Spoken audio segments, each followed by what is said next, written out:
제목과 주제로 여러분과 말씀을 나누겠습니다. 제가 부끄러운 고백으로 설교를 좀 시작하려고 합니다. 언젠가 제 아내와 제가 말다툼을 하는데, 사실 지금 돌아보니까 그때는 굉장히 심각하게 싸웠는데 뭐 때문에 싸웠는지 기억이 안 납니다. 여러분도 혹시 말다툼을 부부간에 하시는 중에 뭐 때문에 싸웠는가를 기억하시면 그 싸움은 할 만한 싸움입니다. 근데 기억 못하면 그건 안 싸워도 될 것을 괜히 자기 감정에 싸우는 것입니다. 저도 뭐 때문에 싸웠는지 모르지만 하여튼 제가 그 싸우면서 왜 그 남자 여자가 다 속에 생각이 다 있지요, 솔직히.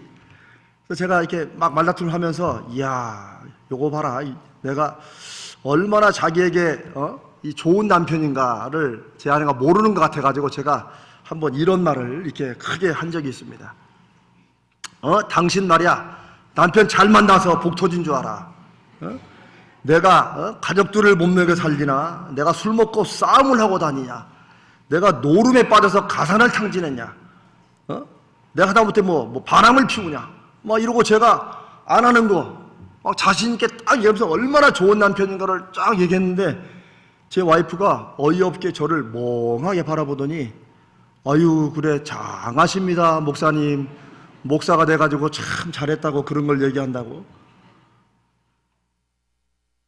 아니, 제가 안 한 건 사실인데, 안 했다는 걸 안 했다고 하고 내가 잘했다는데, 그러고 생각을 하려다가 그 말에 아주 뒤통수를 맞는 것 같았습니다. 그리고 그날 부부싸움은 그것으로 끝났습니다. 제가 완전히 패배했고, 지금도 제 아내는 종종 그 사건을 꺼내면서, 왜 도박도 안 하고 술도 안 마시고 좋은 남편이잖아, 그런 얘기를 한 번씩 하게 됩니다. 여러분, 무슨 말씀 드리는지 알죠? 사람이 인생의 기준을 낮추면 아무것도 아닌 것을 대단한 걸로 자랑하게 됩니다. 인생의 기준이 높고 고차원일수록 다른 사람들은 칭찬하는 일도 그건 별거 아닌 것이 되는 것입니다. 여러분, 이게 멋진 인생 아닙니까? 그렇죠? 결국 기준의 문제입니다. 기준의 문제. 사람들이 잘 사느냐 못 사느냐, 내가 내 인생에 대해서 자부심을 갖느냐 안 가지느냐는 내 인생의 기준이 어디에 있느냐 하는 것입니다. 그러니 오늘 말씀을 들으면서 여러분들이 내 인생을 정말 내가 잘 살고 있는가 못 살고 있는가, 이것을 내가 어떤 기준으로, 무엇을 기준으로 내가 이렇게 생각했는가. 언젠가 여러분이 무엇 때문에 막 속상하고 정말 분하고 내가 자존심 상한 적이 있었더라면 그때 내 기준은 무엇이었는지, 내가 무엇 때문에 그렇게 자존심 상했는지, 이런 것을 한번 말씀 가운데 돌아보시면 그게 온전한, 하나님이 보실 때 그럴 만한 내 분함과 억울함이었는지, 아니면 내 기준이 너무 낮아가지고 그것 때문에 내가 마음이 힘들고 아팠는지 하는 것을 돌아보게 될 것입니다. 참 인생에서 기준은 중요합니다.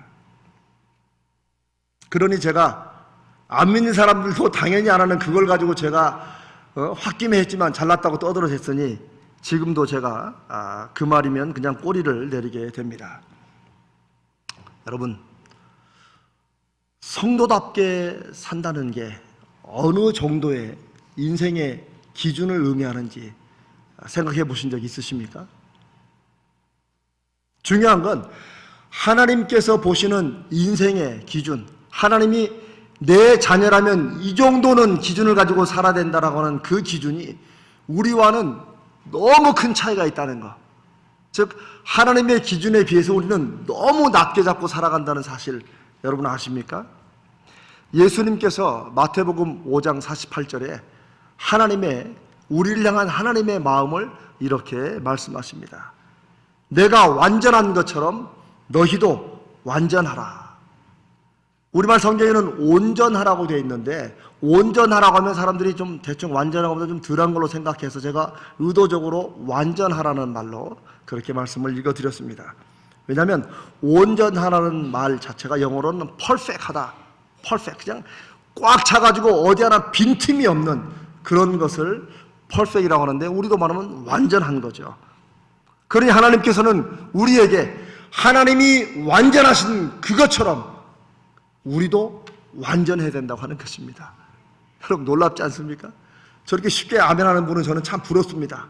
저는 감히 아멘이 잘 안 나옵니다.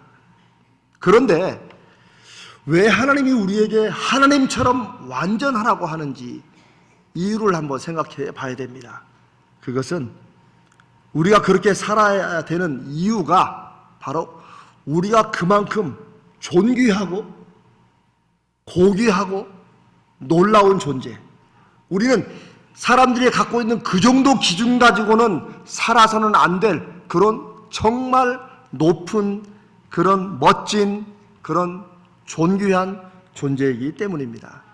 바로 거기에 우리가 기준을 좀 높이 잡고 또 완전한 하나님처럼 살아야 될 이유가 있는 것입니다.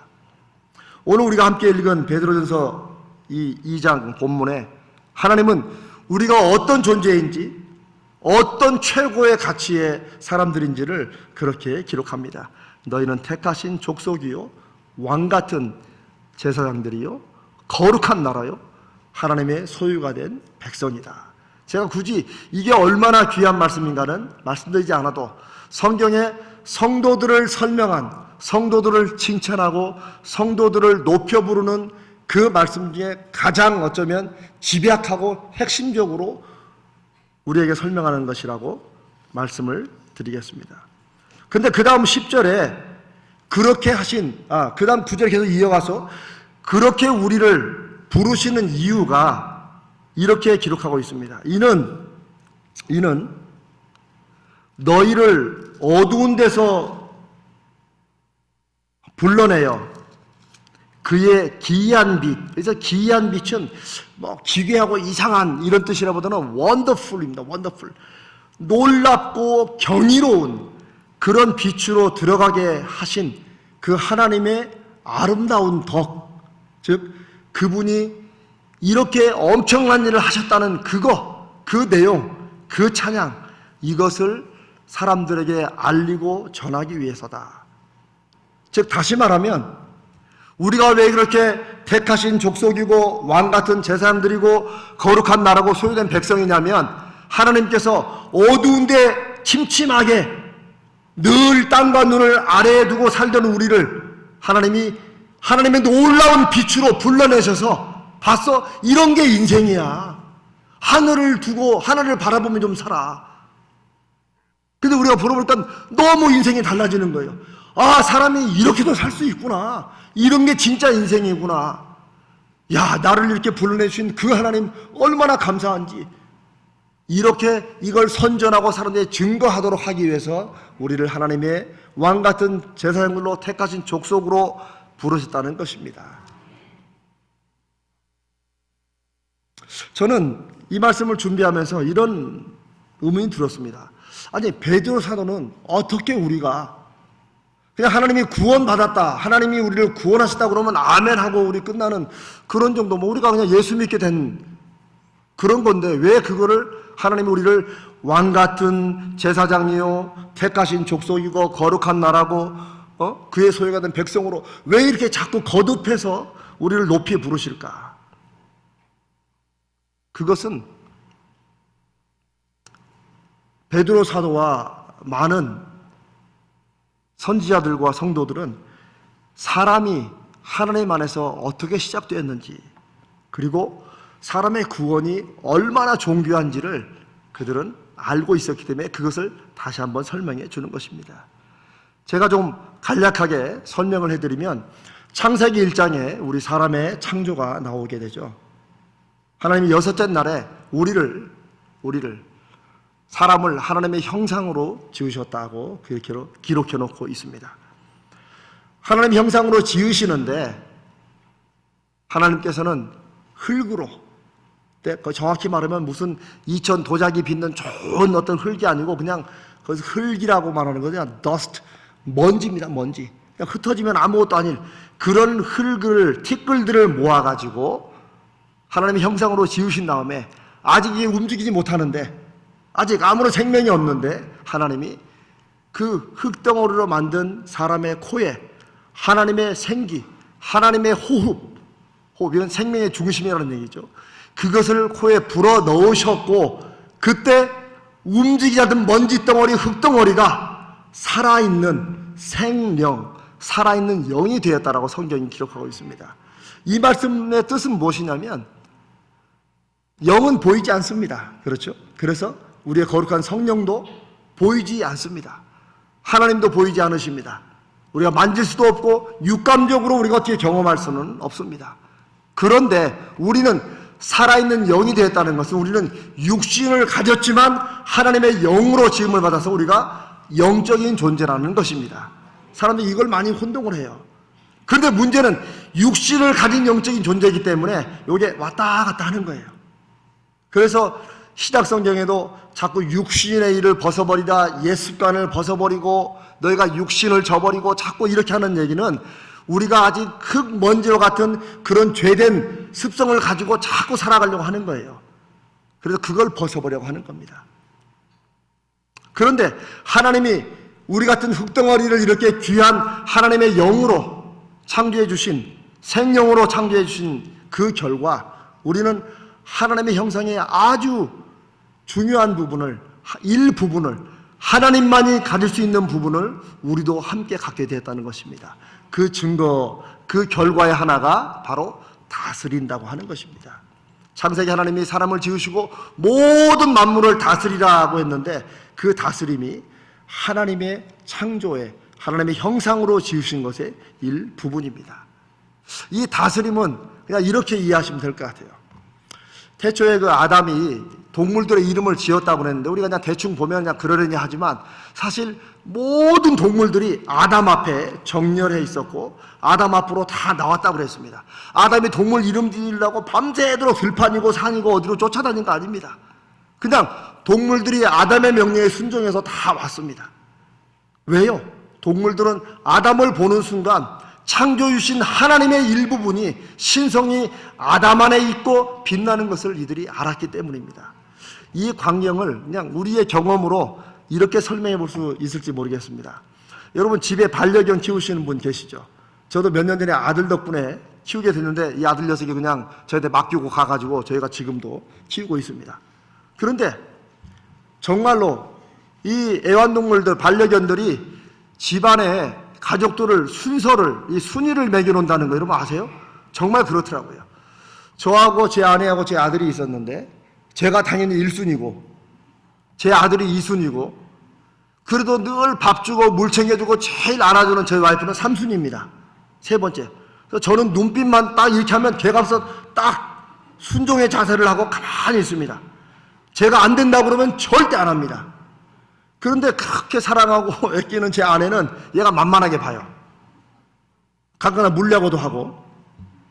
그런데 왜 제가 눈짓만 하면 가만히 있을까요? 저에게서 뭔가 집단은 제가 무서워서 그랬겠지만, 하나님의 신성이 아담에게 하나님의 형상으로 있어서 동물들이 순종했다는 건 그냥 우리가 볼 때는 쉽게 말하면 그런 것과 비슷한, 물론 차원은 훨씬 높지만 그런 거였다고 하는 것입니다. 그래서 인간이 모든 만물을 다스리는 겁니다. 그러나 그 다스리는 것은 막 그렇게 짓밟고 이런 게 아니고 보살피는 것입니다. 보살피는 것. 하나님의 형상의 또 한 가지 아주 중요한 것은 바로 하나님과 오직 인간만이 대면할 수 있고, 하나님과 관계를 맺을 수 있고, 하나님이 내 자녀라고 부를 수 있고, 우리는 하나님이 우리 하나님이라고 부를 수 있는 그런 인격적 관계가 가능하다는 것입니다. 세상에 아무리 그 어떤 피조물도 하나님과 이런 관계를 가질 수는 없습니다. 그 어떤 동물도, 아무리 비싼 어떤 피조물도 하나님과 인격적 관계를 가질 수 없는데, 가장 아무것도 아닌 우리 인간이 하나님의 형상으로 지음받은 그 이유로 우리가 하나님과 대면하고 오늘 우리가 이렇게 예배를 드릴 수가 있는 것입니다. 그런데 우리가 잘 안 들어 그 인간이 죄를 짓고 타락하지 않습니까? 그래서 그 하나님의 형상이 성경으로 말하면 완전히 파괴된 것입니다. 어떻게 돌이킬 수가 없어요. 인간적인 방법으로 억만금을 들여도 다시 하나님과의 인격적인 관계를 회복할 수도 없고 우리에게서 하나님의 형상의 고귀함이 나타날 수도 없습니다. 그래서 하나님은 그걸 회복시키시고 원래 인간을 창조하실 때 목적으로 열매 맺기 위해서 누구를 희생했습니까? 바로 예수 그리스도를, 우리의 죄값을 씻으려고 죄를 대신해서 죽게 하신 겁니다. 그것을 구원이라고 부릅니다.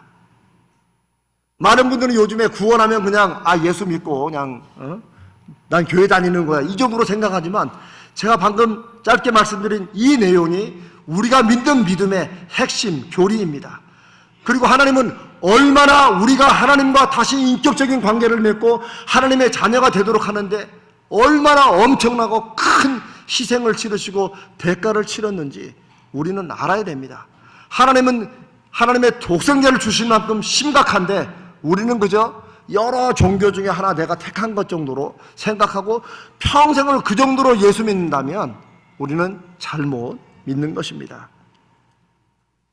정말 하나님의 이 구원과 사랑을 인정하고 믿는 하나님의 사람들이라면 하나님으로 인한 그 자부심, 하나님으로 인한 그 감사와 그 당당함이 넘쳐야 됩니다. 그런데 여러분, 창세기에 보면 바로 그런 기록이, 신약도 아니고 저 성경이 시작되는 저 창세기 1장에 바로 하나님의 사람들의 당당함이 기록되어 있다는 것입니다. 1장 16절에 하나님께서 넷째 날에 이 해와 달과 별을 만드시는 부분을 이렇게 기록해 놓고 있습니다. 하나님이 두 큰 광명체를 만드사 큰 광명체로 낮을 주관하게 하시고 작은 광명체로 밤을 주관하게 하시며 또 별들을 만드셨다. 여러분 한번 생각해 보세요. 낮을 주관하게 하신 큰 광명체, 큰 빛덩어리가 뭡니까? 이거 잘 아시는군요. 예, 태양입니다. 해입니다. 그러면 밤을 주관하는 빛덩어리는 뭡니까? 달입니다. 여러분, 그런데 우리는 지금 해를 해라고 부르고 달을 달이라고 부르지만 모세가 창세기를 기록한 것으로 알려진 기원전 1500년, BC 1500, 1400, 1500년 전, 지금부터 약 3500년 전에는 해를 해라고 부르지 못했습니다. 달을 달이라고 부르지 못했습니다. 왜 그렇습니까? 태양은 당시의 강대국이고 문명의 중심이었던 이집트가 섬기는 신이었습니다. 그래서 태양신의 아들이다, 태양신 라의 아들이라고 해서 파라오라고 불렀습니다. 우리말 성경에 바로라고 기록된 게 바로 파라오입니다. 그러니까 바로는 이름이 아니고 태양신의 아들이라는 뜻입니다. 당시에 달의 여신은 콘수였습니다. 콘수.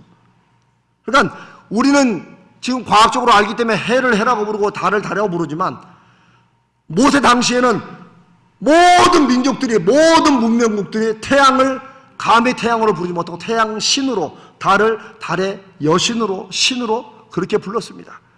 그런데 모세는 주변의 모든 나라들이, 사람들이 그렇게 태양을, 달을 신으로 섬겨도 모세는 뭐라고 기록하고 있어요? 하나님이 만든 피조물에 불과한 빛덩어리라고, 큰 광명, 작은 광명이라고 불렀습니다. 여러분, 이것이 얼마나 엄청난지 아십니까? 여러분, 사실 요즘도 엄청나게 큰 바위나 오래된 고목들을 보면 거의 빨간 줄 파란 줄 쳐 있죠. 사람들은 함부로 하지 않습니다. 왜? 거기 뭔가가 들어있을 것 같기 때문에. 이게 사람들의 연약함입니다. 그러나 하나님의 사람들, 예수 믿는 사람들은 그게 아무것도 아니고 그저 오래된 고목이요 큰 바위덩이에 불과하다고 하는 것입니다. 왜요? 우리는 모든 것이 하나님이 지으신 피조물인 것을 우리 말씀을 통해 확인하고 믿기 때문입니다. 이런 것이 바로, 즉 하나님에는 세상 모든 것은 다 피조물이다. 그리고 우리는 그 피조물을 다스리라고, 하나님의 뜻대로 주관하고 보살피라고 부르심받은 인간이다. 우리만이 하나님과 대면할 수 있는 존재이다. 이것이 바로 우리 믿는 성들이 가져야 될 믿음의 당당함이요 자부심입니다. 이것을 여러분이 아멘했으면 가지고 살아야 됩니다. 그렇지 않으면 입으로는 아멘했지만 우리는 무언가 대단한 물질적인 것에 우리 눌리게 됩니다. 우리는 그것 때문에 좌지우지 되는 인생을 살게 된다는 것입니다. 우리의 진정한 신앙 고백은 하나님의 모든 것은 피조물이고 하나님이 만드신 것이고 우리로 하여금 다스리고 주관하게 하셨지 우리가 그것에 매여가지고 좌지우지되는 인생을 살라는 게 아니라는 이런 확실한 믿음으로 생각하고 판단하고 결정하는 것입니다. 저는 우리 크리스찬들은 이 정도의 자부심, 세상을 향한 이 정도의 당당함은 가지고 있어야 진정한 믿음이라고 믿습니다. 왜 우리가 사람들이 정해놓은 기준에 우리가 만족하지 않습니까? 왜 그 정도 사는 것을 우리가 그래도 그만하면 잘 살았다고 하지 않습니까? 우리는 하나님이 지으시고 하나님이 친히 구원하신 하나님의 자녀이기 때문입니다. 영국의 유명한 학자요 작가인 C.S. 루이스가 이런 말을 했는데 저는 너무나도 그게 가슴에 와닿습니다. 우리의 욕망이 너무 강한 것이 문제가 아니다. 정말 문제가 되는 것은 우리의 욕망이 너무 보잘것없다는 것이다. 바꿔 말하면 우리는 막 인생에서 막 대단한 줄 알고 막 이거 놓치면 인생이 아무것도 아닌 줄 알고 막 그거 올라가려고 그거 잡으려고 애를 쓰지만 하나님 보시기에는 왜 그 하찮은 빚덩어리 가지고 왜 하찮은 물질덩어리 가지고 그렇게 매달리며 하나님 자녀의 존귀함을 잃어버리는지 하나님은 그걸 안타까워 하신다는 것입니다. 여러분 우리 아이들 어렸을 때 보세요. 어릴수록 지가 손에 한번 뭐 잡으면 그거 전부라고 놓지 않고 꽉 잡잖아요. 손에 있는 거 뺏으면 울잖아요. 왜? 얘는 이게 뭔지도 모르고 그게 전부이기 때문에 그래요. 심지어 우리 부모들이 할머니 할아버지들이 더 좋은 걸 주고 아가 이거 갖자라고 해도 어릴수록 이게 전부야. 근데 나중에 애들이 요걸 놓을 때가 있죠. 싹 보고 아 저게 더 좋구나 해서 요걸 놓고 저걸 잡을 때가 있죠. 뭐요? 애들이 컸다는 증거입니다. 그렇죠? 믿음이 성장한다는 건 교회를 오래 다닌다는 게 아닙니다. 믿음이 성숙해진다는 것은 어떤 직분에 뭐 집사에 장로에 목사에 올라간다는 그런 것이 아닙니다. 믿음이 성숙해진다는 것은 내가 무엇을 붙잡아야 될 가치가 있는 것이고 무엇은 놓아야 되는지를 이제는 말씀 가운데 그 중심으로 구별할 수 있다는 것입니다. 성숙해진다는 것은 믿음으로 산다는 것은 다른 사람들 설령 믿음이 있다고 해도 부족한 사람들이 그거 매달려가지고 막 전쟁하는 그런 일도 믿음의 눈으로 놓을 수 있고 그건 아무것도 아니고 피조물에 불과한 것이고 나는 하나님의 자녀요 하나님의 존귀한 자이기 때문에 그거는 아무것도 아니라고 놓을 수 있는 사람, 이런 사람이 믿음의 사람인 것입니다. 히브리서 11장은 바로 그런 사람들의 일생을 한 줄 한 줄씩 믿음으로 기록해 놓고 있습니다. 심지어 그들은 그 믿음 때문에 죽임을 당해도 성경은 이렇게 기록하고 있습니다. 이런 사람들은 세상이 감당할 수가 없다. 세상이 결국 우리를 위협하고 유혹하는 것은 돈이나 물질이거나 높은 자리이거나 결국 아니면 목숨입니다. 그러나 심지어 목숨까지도 하나님의 존귀한 자처럼 내놓을 수 있는 사람들이기 때문에 세상이 어떻게 감당하겠어요? 그게 이 시대를 이기고 사는 믿음의 증거인 것입니다. 제가 90년도 초반에 미국에 유학을 가서 청소년들을 지도한 적이 있습니다. 제가 지금도 저는 이 이름을 평생 잊어버리지 못할 것 같아요. 왜냐하면 제가 이런 설교를 할 때마다 꼭 이 아이의 예화를 얘기하기 때문입니다. 김선욱이라는 당시에 중학교 3학년 아이인데 제가 섬기는 이제 교회 중고등부에서 애들이 한 20여 명 됐는데 아마 무슨 다툼이 좀 있었던 것 같아요. 제가 볼 때는 조금 시끄러운 소리가 좀 나고 막 그랬어요. 근데 친구들 간에 오해도 있고 막 갈등도 있었는데 나중에 이게 잘 풀렸다고 선생님이 저한테 전해주더라고요. 그래서 어떻게 그게 잘 풀렸냐 그러니까 이 김선욱이라는 아이가 그 나이답지 않게 옆에서 친구들이 막 이간질하고 얘를 막 공격하고 해도 그냥 꾹 참고 그냥 반응을 하고 잘 넘어갔다는 거예요. 그리고 시간이 지나자 이 아이들이 선욱이를 알고 다시 선욱이한테 잘못했다고 용서도 구하고 이렇게 해서 잘 풀렸다는 거예요. 제가 그 말을 듣고 어린 녀석이 대견하더라고요. 그래서 제가 한 번은 불러가지고 얘를 이제 칭찬도 하고 위로도 하고 격려도 할 겸 불러가지고 제가 야 선우가 목사님이 얘기를 들었는데 너 이런 일했는데 네가 정말 잘 참고 네가 정말 잘했다며 너 참 대견하다. 목사님 너 참 자랑스럽다 했는데 이 녀석 입에서 뜻밖의 대답이 나오는 거예요. 목사님, 저는 광산김씨거든요. 제 말씀 잘 못 들었나? 얘가 목사님, 저는 광산김씨라서 그래 참았다는 거예요. 저는 세상에 광산김씨가 그렇게 대단한 줄은 처음 알았어요. 정말로. 이 아이는 지금 제가 얘기를 들어보니까 이 아이는 어렸을 때 한국에서 있을 때부터 미국에 온 후에도 아버지나 할아버지가 너는 광산김씨의 멧돼손 아들이다. 절대 이렇게 해라. 그러니까 얘가 교회를 다니면서 예수님보다는 광산김씨라는 그 자부심으로 애들이 괴롭히는 것도 그냥 넘어선 거예요. 그래서 제가 정말 광산김씨 대단하구나. 그리고 제가 이 선욱이라는 아이의 입에서 예수 김씨로 바꾸는데 2년 걸렸습니다. 아멘? 여러분, 여기 전주희 씨, 광상김이 여러분들 계시겠지만 이제 우리는 다 예수 김씨, 예수 박씨, 예수 곽씨, 예수 이씨가 된 줄로 믿습니다. 여러분, 죄송하지만 광상김씨 어린아이도 그런 자부심으로 살아간다면 예수 김씨, 예수 이씨는 얼마나 더 큰 자부심으로 세상을 살아야 됩니까? 아멘? 다른 교회 다른 사람들이 그 정도 남들 다 믿는다고 그렇게 말씀하지 마세요. 나부터, 우리부터 나는 예수 최씨로 살아간다. 아멘? 예수 그리스도의 죽으심과 부활하심이 우리 가운데 이 세상 그 무엇에도 내가 내 믿음을 쉽게 내어줄 수 없고 내 영적 자존심을 꺾을 수 없는 그런 영적 자존심과 가치가 저와 여러분 안에 있어야 될 줄로 믿습니다. 그럴 때 하나님께서 우리를 보실 때 합당하고 내가 완전한 것 같이 너희도 완전하라는 그 말씀에 여전히 부족하지만 방향을 잡고 살아가는 하나님의 자녀가 되는 것입니다. 그게 바로 인생의 기준을 높이는 겁니다. 나는 예수 김씨다. 나는 예수 박씨다. 예수 최씨다. 예수 고씨다. 이제부터 우리는 다 예수 김씨, 박씨, 이씨, 최씨가 되기를 바랍니다. 하나님이 그럴 때 붙잡아 주십니다. 하나님이 붙잡아 주실 때 존귀한 인생이 되는 것이고 인생을 제대로 살게 됩니다. 그런 인생의 기준으로 우리를 높여 가야 됩니다. 제가 얘기 하나를 더 해드리고 싶습니다. 송솔나무라고 제가 여러 이제 음악 하시는 분들, 간증하는 분들 만났는데 이분은 참 제 기억에 오래 남습니다. 여러분 인터넷 쳐보시면 송솔나무 이름 참 특이하죠. 송솔나무 참 특이합니다. 이분은 플룻 연주자이고 이분 말대로 입으로 부는 거는 누구한테 뒤지지 않을 만큼 자신이 있다고 그래요.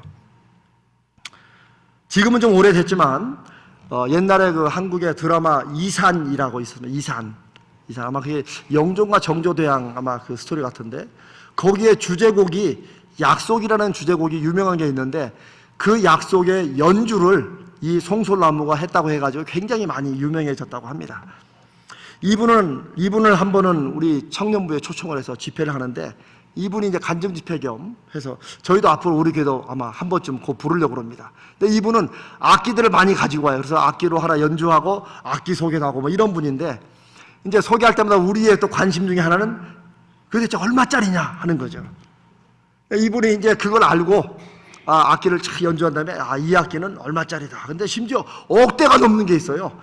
바이올린만 억대 넘는 게 아니고 입으로 부는 악기도 억대가 넘는 게 있더라고요. 우리는 그 악기를 보면서 정말 저렇게 억대가 되니까 저런 소리가 나는구나 막 부럽고 막 감탄도 되고 감동도 받고 이런데 드디어 클라이막스 드라마 이산의 주제곡을 이분이 연주를 합니다. 조그만한 그 악기인데 그게 얼마나 높은 맑은 소리를 내는지 정말 너무너무 감동을 받았어요. 근데 우리의 관심은 또 저게 과연 얼마짜리냐. 근데 이분이 하는 말이 이 악기는 15,000원입니다. 깜짝 놀랐어요.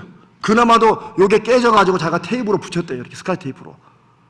그런데 자기는 이 15,000원짜리를 늘 제일 클라이막스에 둔다는 거예요. 그러면서 이런 간증을 합니다. 이 플라스틱 악기를 볼 때마다 자기 자신과 같다는 거예요. 왜? 자기도 한동안 비싼 악기가 좋은 연주, 멋진 소리를 낼 줄 알고 비싼 악기를 많이 모아고 연주를 해봤지만 제가 예수님을 만나고 나니까 악기의 진정한 연주 소리는 악기의 값에 달린 게 아니고 악기를 연주하는 연주에 달려있다는 걸 자기가 깨달은 거예요. 자기가 그러면요, 자기가 그러니까. 그러고 보니까 하나님이 나같이 15,000원도 안 되는 나 같은 인생을 하나님이 연주해 주시니까 이렇게 교회마다 간증도 다니고 자기 인생이 바뀌었노라고. 그래서 자기는 그 억대가 넘는 그런 악기보다도 요 15,000원짜리 깨진 플라스틱 요 악기가 너무 귀하다는 거예요. 야, 너무너무 감동을 받았어요. 대체 나는 어떤 인생을 살려고 하느냐? 세상은 사람들에게 비싼 악기가 될수록 좋은 소리가 나고 사람들의 인정을 받는다고 우리 자녀들에게 가르칩니다. 그래서 청년들마다 스펙 쌓고 공부하고, 요즘 대학생들 공부하러 보면 우리 옛날에 고등학생들 공부할 때 그걸 넘어서요. 대학 4년 내내 공부하고도 번듯한 직장을 못 가가지고 애태우는 우리 청년들을 보면 너무너무 가슴이 아픕니다. 그러나 우리는 우리 자녀들에게 이 시간 주님의 이름으로 담대하게 이렇게 말해야 됩니다. 네가 스펙 쌓는 것도 중요하고 공부를 열심히 하는 것도 중요하고 남들이 안 가진 가치를 네가 올리고 애를 쓰는 것도 중요하지만 네 인생의 제대된 연주는 하나님이 붙잡으실 때 할 수 있다. 이거 다 목사 되라는 얘기 아닙니다. 다 신학교 가라는 얘기 아닙니다. 어디에서 뭘 하든지 간에 네가 남들 보기에 어떤 일을 하느냐가 아니라 그 일에 하나님이 함께 하시느냐, 이게 중요한 거다. 나는 네가 인생에서 한 번쯤은 그거를 경험하길 바라고 그 하나님의 손에 붙들린 그런 악기가 되기를 바란다. 이게 저와 여러분의 우리 자녀에게 주는 유언이요, 우리 교회가 우리 자녀들을 키워가는 중심이요, 우리 자신들 또한 하나님 손에 붙들린 그런 악기가 되어야 될 줄로 믿습니다. 여러분, 제가 좋아하는 어떤 시인이 시 한 부분에 잡초에 관한 시를 쓰면서 이렇게 노래한 구절이 있습니다. 여러분도 아마 아실 겁니다. 잡초는 아무 데서나 핀다고 아무렇게나 살지는 않는다. 저 그 구절이 너무나 가슴에 와닿았어요. 맞습니다. 우리가 이름도 모르는 들풀들, 그냥 괜히 우리가 기분 나쁘면 쓱 밟아버릴 수 있는 그 들풀들, 아름다운 꽃을 피기에는 안 좋은 환경에 피어서 작은 꽃을 맺지만 그렇게 아무렇게나 피는 그런 들풀 같지만 그래도 아무렇게나 살지는 않는다. 최선을 다해서 꽃을 피우고 열매를 맺는 그런 들풀을 노래하는 걸 보면서, 여러분, 우리가 예수 믿는다고 예수 믿기 전이나 믿은 후나 물리적 환경이 다 바뀌었으면 좋겠지만 여러분, 그렇지 않을 때 있습니다. 예수 믿기 전에도 가난했고 예수 믿은 후에도 가난할 수 있습니다. 그러나 물리적 환경이 변하지 않는다고 해서 내가 사람들 볼 때 하찮고 아무 데서나 잘하는 것 같지만, 그러나 우리는 아무렇게나 살지는 않는다는 거.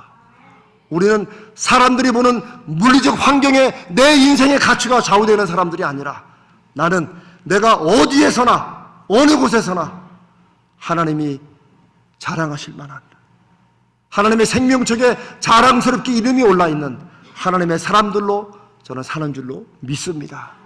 여러분, 이게 우리 가자제일교회 믿음의 자부심이 된다고 믿습니다. 이게 하나님이 이 시대에 저와 여러분을 만나게 하시고 이 교회를 이루어가라고 하신 하나님의 뜻이라고 믿습니다. 하나님께 우리 자신을 마음껏 연주해 주시라고. 하나님, 나는 사도 바울의 고백처럼 나는 아주 가난한 데도 처할 수 있고 나는 아주 부유한 데도 내가 처할 수 있습니다. 왜? 나는 중심이 바뀌지 않기 때문입니다. 나는 어디에서나 예수 그리스도가 내 중심이시고 내 가치의 근원이기 때문에 나는 여기서나 저기서나 사람들이 인정해 줄 때나 인정하지 않을 때나 사람들이 관심을 받는 곳에서나 관심을 못 받는 곳에서나 나는 하나님의 자녀답게 그 고귀한 가치를 품고 하나님이 기뻐하시는 열매를 맺으며 살아갈 것입니다. 이게 저와 여러분의 믿음의 고백과 결단되시기를 바랍니다. 우리 사랑하는 자녀들에게 이 믿음으로 자라고 이 믿음으로 인생을 열매를 맺으라고 우리 아름다운 거룩한 믿음의 유산으로 남겨줍시다. 우리 자녀의 자손들도 너는 하나님이 지으시고 예수 그리스도를 통해서 구원해 주신 너는 하나님의 사람이다. 그래 너는 하나님의 손에 붙들려라. 이렇게 당당하게 삶으로 말할 수 있는 저와 여러분 되시기를 주님의 이름으로 축복합니다. 오늘부터 인생의 기준을 높입시다. 아멘. 이제 내가 인생의 어떤 부분을 좀 올려야 될지 이제 실질적으로 고민하세요. 제가 그것까지 하면 설교가 2시간 넘어가니까 내가 오늘부터 일주일 동안 적어도 어떤 부분에 내 인생의 기준을 올라갈 것인지 고민하고 하나님 앞에 기도하고 나가면 주의 성령이 여러분들을 붙드시고 인도해 주시고 열매 맺을 것을 믿습니다. 우리 찬양팀 함께 나오세요. 우리 함께